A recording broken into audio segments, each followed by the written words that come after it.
Hi there music fans, and welcome to another one of my album reviews. And today I'm going to review Hank Plays Cliff, and that's Hank Marvin playing the hits of Cliff Richard. And this album was released in 1995 and it only reached number 33 in the British album chart. But I feel like over the years it's become a fan favourite, and I absolutely love it.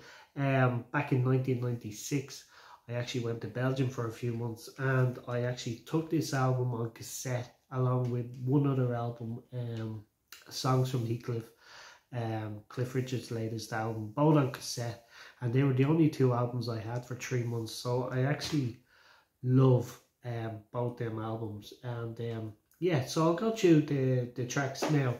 Opens with Living Doll, a lovely kind of jazz version of Cliff's first number one. Followed by Wired for Sound.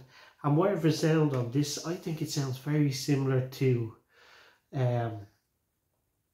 some of the tracks that the Shadows did during the 80s. I think this track, Wired for Sound, would fit very nicely onto one of the Shadows 80s kind of albums, Simply Shadows or Stepping into the Shadows, one of them albums.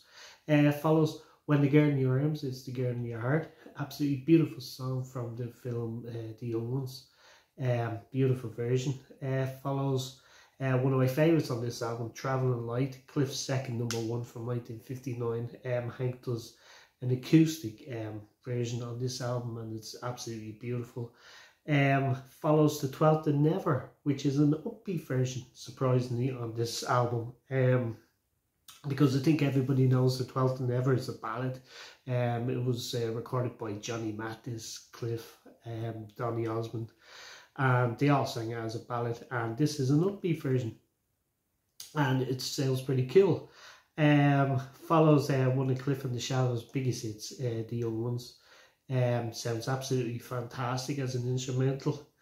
Follows Carrie, and Carrie actually features Cliff on backing vocals and absolutely sounds fantastic. Another one of my favourites on this album.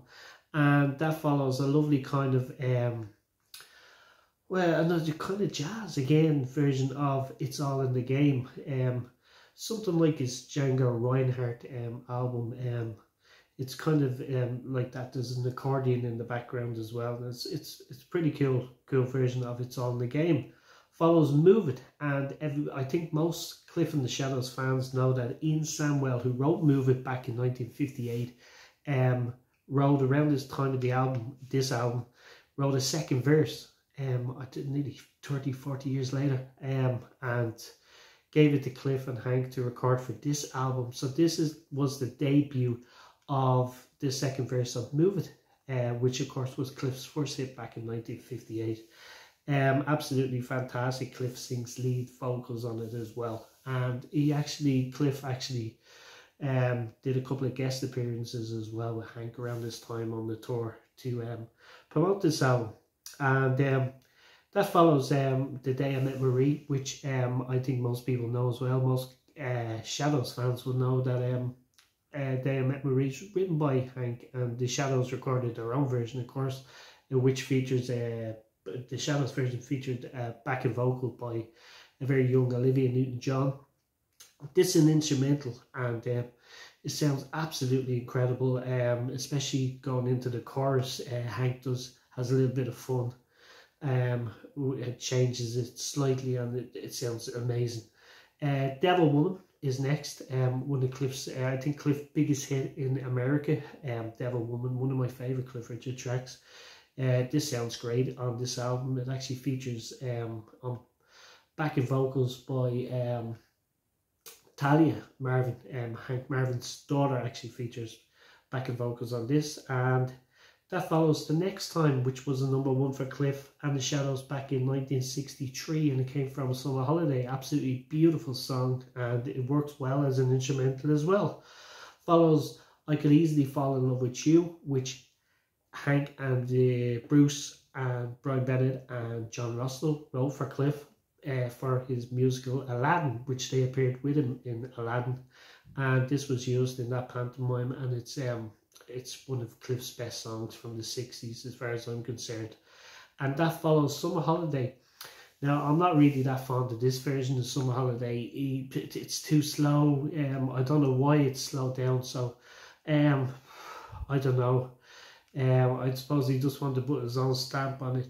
And he featured this version as well on the tour as well, which I wasn't that fond of. So that's probably the only track on this album that I would skip.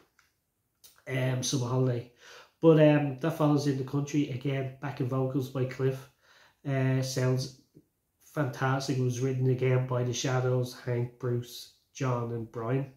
And the album closed with We Don't Talk Anymore, which was Cliff Richard's biggest selling single, produced by Bruce Welch back in 1979. It was written by Alan Turney, and just an absolutely fantastic version.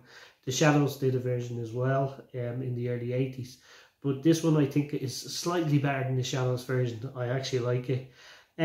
So overall, I'm going to give this one, I don't know whether I give it a 10 out of 10. Well, I think I will give it a 10 out of 10 because I'm very fond of it, and it brings back a lot of memories of my, as I say, my trip to Belgium back in 1996. So another 10 out of 10 for Hank Plays Cliff, and I'd love to get your comments in the section below on how you would rate this album. Hank Plays Cliff.